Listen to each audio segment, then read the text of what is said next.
কিছুক্ষণ আগে আমি আমার কমান্ডারদের সাথে জিওসিদের সাথে কথা বলেছি।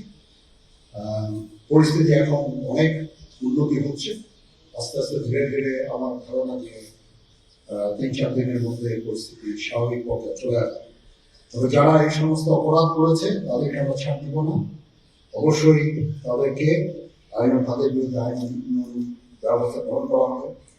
আপনারা দেখতে পাচ্ছেন আমার সাথে 2 লেভেল চিফ এবং হেড চিফ আছেন, আমরা একসাথে কাজ করছি।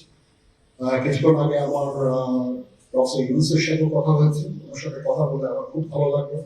আমার কাছে মনে হয়েছে উনি অত্যন্ত আগ্রহী এই কাজটা করার জন্য, এবং আমি নিশ্চিত যে উনি আমাদেরকে একটা সুন্দর গণতান্ত্রিক প্রক্রিয়ার মধ্যে নিয়ে যেতে সক্ষম হবেন এবং আমরা এর থেকে উপকৃত হব।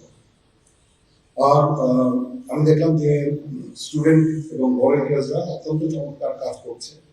যেহেতু এখন ট্রাফিক পুলিশ ছিল না, তারা ট্রাফিক নিয়ে কাজ করছে, বিভিন্ন রাস্তা পরিষ্কার করা, যে সমস্ত ভ্যান্ডালাইজেশন হয়েছে যে সমস্ত স্থাপনাগুলোতে, ওগুলোকে পরিষ্কার করা।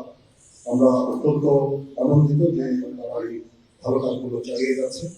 আমি তাদেরকে অনুরোধ করবো যে এই ভালো কাজগুলো যেন তারা চালিয়ে দেয় এবং বিভিন্ন জায়গায় ঢাকার বাইরে যে সমস্ত গুরুতর অপরাধ সংঘটিত হচ্ছে ওগুলো প্রতিহত করার জন্য আমি তাদেরকে অনুরোধ করেছিলাম এবং তারা সেই কাজও করছে। এবং আমি নিশ্চিত যে আমরা সবাই মিলে একটা সুন্দর আবার স্বাভাবিক পরিস্থিতিতে আমরা ফেরত চলে আসতে পারব।